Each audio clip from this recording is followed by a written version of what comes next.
তার নিজ হাতে আদম আলাইহিস সালামকে। সুবহানাল্লাহ। প্রথম মানবকে, তিনি নবীও হলেন, তিনি প্রথম মানব এবং তিনি খলিফা। এখন আদম আলাইহিস সালামকে তার স্ত্রী সহ জান্নাতে থাকতে দেয়া হলো। এই ঘটনা আপনারা জানেন। ইবলিস এসে প্ররোচিত করলো। তার আগে ইবলিসকে বলা হয়েছিল সেজদা করো, সবাই সেজদা করলো, ইবলিস করলো না। মনে আছে? এটা তো আপনারা জানেন। ওইদিকে আমি আর ওই জন্য সময় নষ্ট করছি না। ইবলিস সেজদা না করে কাফের হয়ে গেল। আর আদম আলাইহিস সালাম এবং হাওয়া আলাইহিস সালামকে জান্নাতে থাকতে দেয়া হলো। বলা হলো যে এখানে থাকো, কিন্তু ওয়ালা তাকরাবা হাদিহিশ শাজারা, এই গাছের কাছেও যাবে না। ইবলিস ফুসলিয়ে ফাসলিয়ে তাদেরকে গাছের কাছে নিয়ে গেল। যেভাবে আমাদেরকে ফুসলিয়ে পাপের দিকে নিয়ে আসে, ঠিক এভাবেই। ঠিক আছে?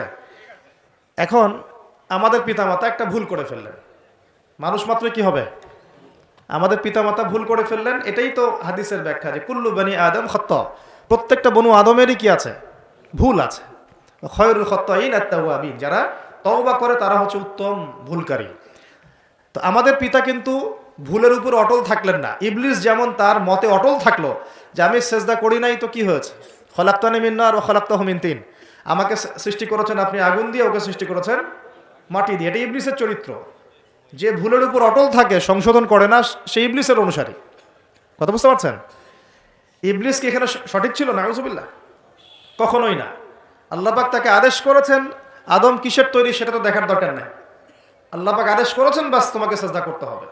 এখন আমরা যেমন আল্লাহ পাকের আদেশের সামনে অনেক সময় এরকম দলিল উপস্থাপন করি, এটা কেন করব, এটা কেন করব, তাই না? পর্দা কেন করব, নামাজ কেন পড়ব, যাকাত কেন দেওয়া লাগবে, এগুলি ইবলিসের চরিত্র। আর ইবলিস চ্যালেঞ্জ করলো আল্লাহকে, আল্লাহ পাক তাকে বের করে দিলেন। ফাখরুজ মিনহা ফাইন্নাকা রাজিম, এখান থেকে বের হও, তুমি অভিশপ্ত। ওয়া ইন্না আলাইকা লা'নাতা ইলা ইয়াউমিদ্দিন, কিয়ামত পর্যন্ত তোমার উপর লানত, অভিশাপ। ও আবার চালাক, সে বলল যে আমাকে কিয়ামত পর্যন্ত অবকাশ দিন। আনজিরনি ইলা ইয়াউমি ইউবআসুন, আমাকে কিয়ামত পর্যন্ত অবকাশ দিন। আল্লাহ পাক বলেন ইন্নাকা মিনাল মুনযারিন, যাও তুমি অবকাশপ্রাপ্তদের অন্তর্ভুক্ত একজন, ছেড়ে দিলাম তোমাকে, কিয়ামত পর্যন্ত হায়াত দেওয়া হলো। এবার সে বলছে ফাবিমা আগওয়াইতানি, হে আল্লাহ, যে আদমের জন্য আপনি আমাকে বের করে দিলেন, আমি চ্যালেঞ্জ করছি। এবার ইবলিসের চ্যালেঞ্জটাও মাথায় লিখে রাখেন, মাথায় লিখে রাখেন। ইবলিস বলছে ফাবিমা আগওয়াইতানি লাআকউদান্না লাহুম সিরাতাকাল মুস্তাকিম, যার জন্য আপনি আমাকে এখান থেকে বের করে দিলেন, আমি তার সরল পথে ওত পেতে বসে থাকবো। কিভাবে বসে থাকবো? ওত পেতে। সুম্মা লাআতিয়ান্নাহুম মিন বাইনি আইদিহিম ওয়া মিন খালফিহিম ওয়া আন আইমানিহিম ওয়া আন শামাইলিহিম ওয়া লা তাজিদু আকসারাহুম শাকিরিন, আমি তাদের ডান দিক থেকে আসব, বাম দিক থেকে আসব, সামন থেকে আসব, পিছন থেকে আসব।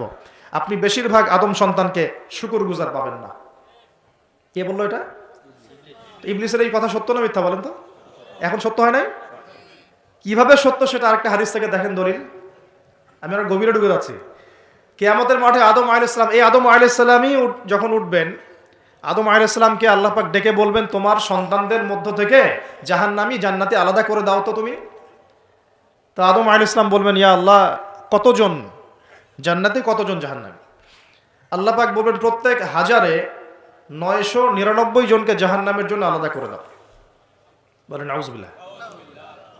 এই হাদিসটা শোনার পরে সাহাবায়ে কেরাম রাদিয়াল্লাহু আনহুম খুব বিচলিত হয়ে পড়লেন।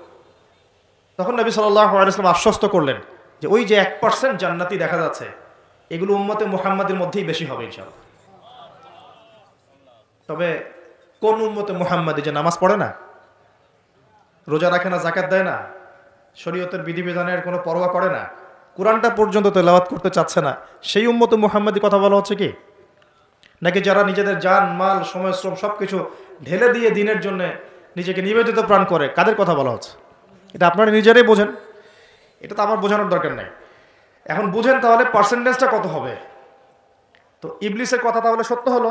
ইবলিস কি বললো? ওয়ালা তাজিদু আকসারাহুম শাকিরিন, বেশিরভাগকে আপনি শুকরগুজার পাবেন না। আল্লাহ পাক নিজেও এই কথা বলেছেন সূরা সদের মধ্যেই, ওয়া কালিলুম মিন ইবাদিয়াশ শাকুর,